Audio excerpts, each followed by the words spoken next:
Good evening. This is Akashvani and I am Abhishek Mukhopadhyay with the news at 9.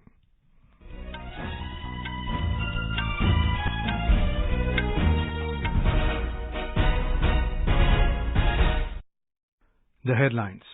Finance Minister Nirmala Sitharaman calls for investment by private sector in urban infrastructure to create resilient future cities. India and its partner countries decide to establish Mekong Ganga Cooperation Business Council to expand exchanges in agriculture and water resource management. Hindu temple attacked with rocket launchers in Pakistan's Sindh. IMD warns of heavy rains in Uttarakhand, Himachal Pradesh, Odisha and Madhya Pradesh for the next 2 days. In Wimbledon Tennis, men's singles title clash between Alcaraz and Novak Djokovic underway. And in Asian Athletics Championships, India finished third with 27 medals in Bangkok, Thailand.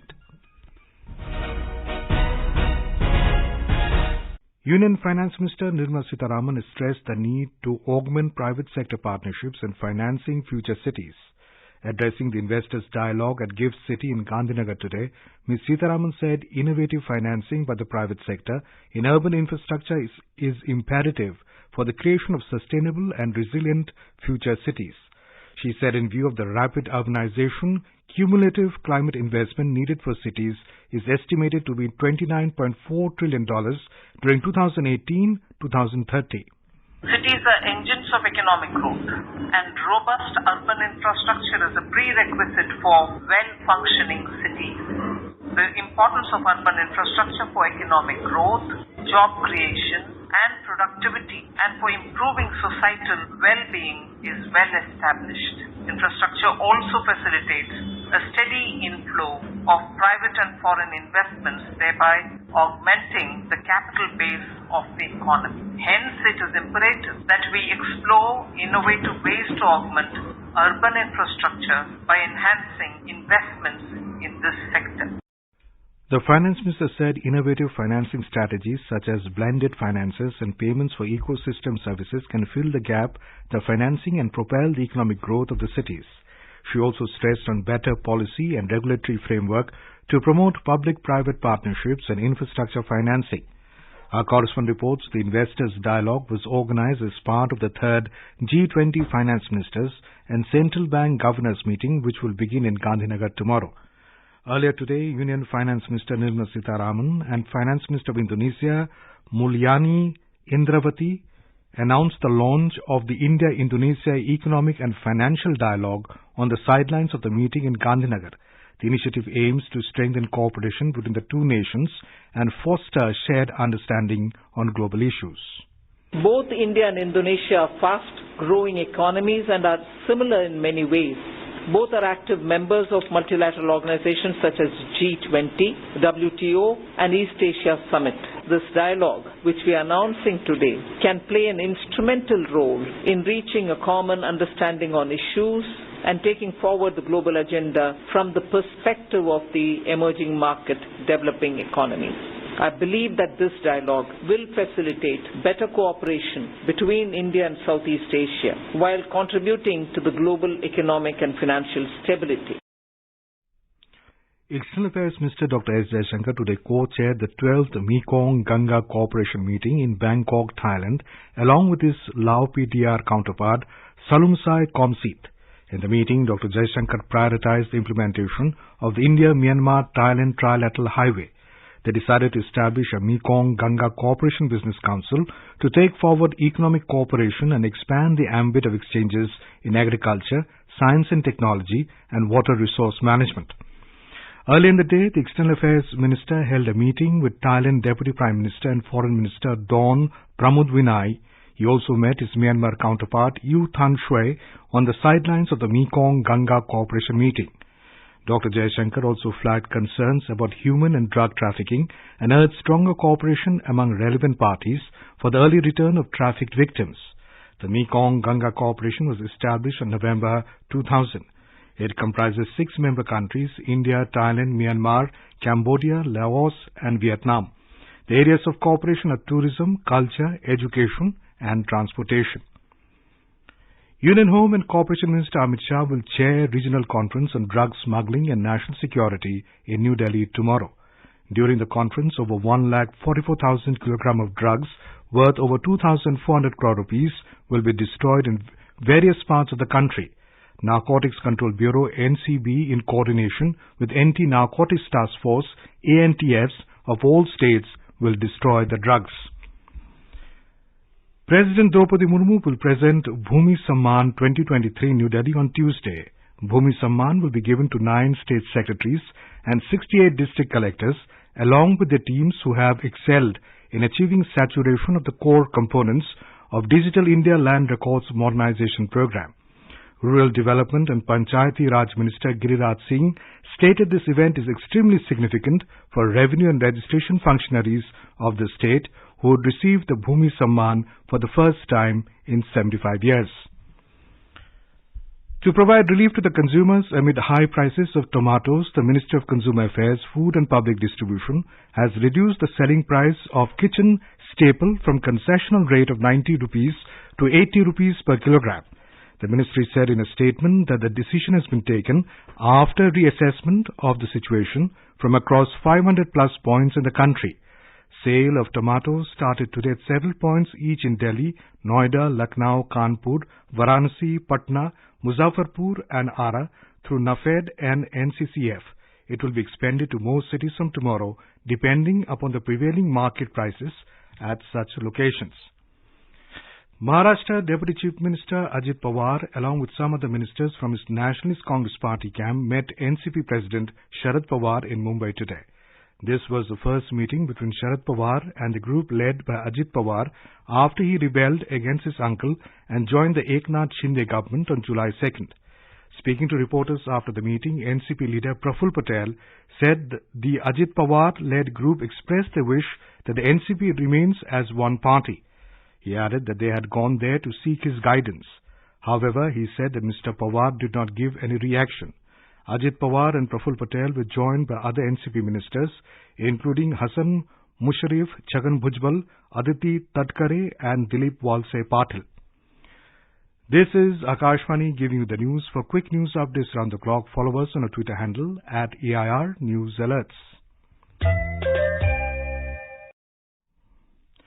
India Meteorological Department IMD has forecast heavy to very heavy rainfall over Uttarakhand and Himachal Pradesh and issued orange alert for Uttarakhand and Himachal Pradesh, Odisha and Madhya Pradesh for the next 2 days.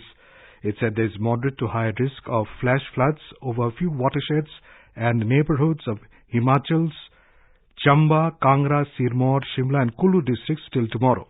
Fairly widespread to widespread rainfall with isolated heavy rainfall is very likely to continue over Himachal Pradesh to the next 5 days. Active monsoon condition is very likely to prevail over central and adjoining East India to the next 5 days. More from a Shimla correspondent. Himachal Pradesh has received unprecedented monsoon rains this year, which has broken all the previous records. So far, 111 people have lost their lives, 116 people have been injured, while 12 are missing in the incidents of heavy rains, landslides and floods in the state. Ritesh Kapoor, Akashvani News, Shimla. In Madhya Pradesh, heavy rainfall has created a flood-like situation in many districts. Heavy rain has been continuing in the capital, Bhopal, since this afternoon. The Narmada River is flowing above the danger mark at Rajghat and Barwani district. Shivna River in Mandsaur and Bina River in Raisen are in spate. In Tikamgarh, water has been released by opening the gates of Ban Sujara Dam on Dhasan River. In Bihar, the Met Department has issued a yellow alert for rainfall in most parts of the state for the next 24 hours. Heavy rainfall has been recorded in some parts of South Bihar, with Sher Ghati town of Gaya district recording the highest rainfall. Due to heavy rainfall in catchment areas of Nepal-originated rivers Koshi and Bagmati and Mahananda are flowing above the danger mark in several districts in the state. In Simachal region, Araria district is the most affected due to swelling of rivers. More from a correspondent.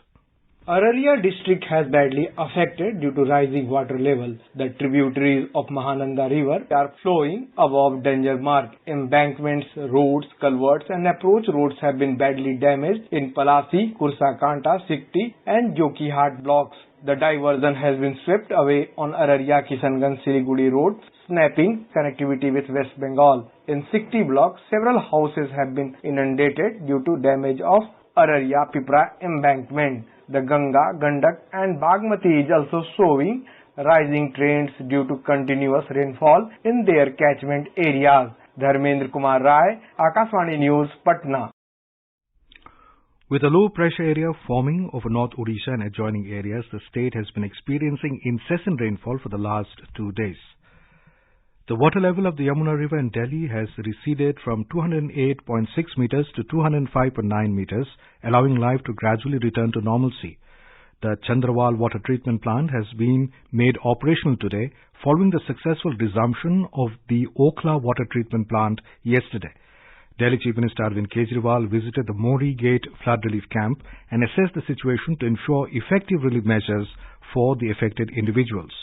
In view of the flood relief camps likely to continue to run in schools in the areas bordering the river Yamuna, all government-aided and private recognized schools in the affected areas will remain closed for students till Tuesday. A blistering and deadly heat wave is sweeping Europe. According to European Space Agency, Italy, Spain, France, Germany and Poland may see extreme conditions. Italy, Spain and Greece have been experiencing high temperatures for several days already. The Italian Health Ministry issued a red alert for 16 cities, including Rome, Bologna, Florence, for the weekend. According to Italian media, the heat wave is expected to continue well into the next week, with 48 degrees Celsius predicted at Sardinia. Meanwhile, Greece has hit temperatures of 40 degrees Celsius or more in recent days. The Acropolis in Athens, the country's most popular tourist attraction, was closed during the hottest hours yesterday to protect visitors. In Spain, a forest fire on the island of La Palma has forced the evacuation of at least 500 people. In Pakistan, a group of assailants attacked a temple belonging to members of the Hindu community in Sindh's Kashmir district with the rocket launchers early this morning. They also attacked adjoining homes belonging to the community under the jurisdiction of Ghospur police station. A police official said the suspects fled from the scene after the attack and search operation is on in the area to nab them. Earlier, in another incident, 30 members of the Hindu community, including women and children, have been held hostage by organized criminal gangs in the districts of Kashmir and Ghodki in Sindh. In Wimbledon Tennis, the summit clash of the men's singles between Novak Djokovic and Carlos Alcaraz is underway at the Centre Court in London. The Serbian tennis star dominated the show in the first set as he broke Alcaraz twice to eventually seal the set 6-1. Alcaraz bounced back beautifully in the second set that went into the tie-breaker. The world number one eventually won it 7-6, 8-6 when reports last came in. In Asian Athletics Championships in Bangkok, India displayed a fantastic performance as they finished third, winning 27 medals with 6 gold, 12 silver and 9 bronze. The 5-day event started on the 12th of this month and ended today. In women's cricket, Bangladesh beat India by 40 runs in the first ODI in Mirpur, Dhaka. Chasing the target of 153, India were all out for 113 runs in 35.5 overs.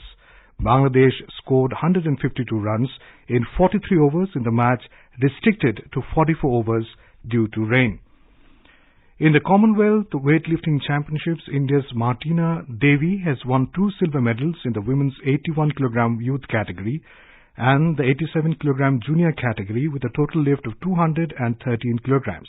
In the women's senior category, Purnima Pandey won bronze in the 87 kg with a total lift of 227 kilograms. And now, before we end the bulletin, the headlines once again. Finance Minister Nirmala Sitharaman calls for investment by private sector in urban infrastructure to create resilient future cities. India and its partner countries decide to establish Mekong Ganga Cooperation Business Council to expand exchanges in agriculture and water resource management.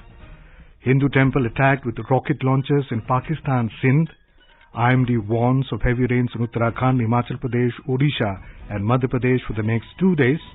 In Wimbledon Tennis, men's singles title clash between Carlos Alcaraz and Novak Djokovic underway. And in Asian Athletics Championships, India finished third with 27 medals in Bangkok, Thailand. And that is all in the news at 9. Good night.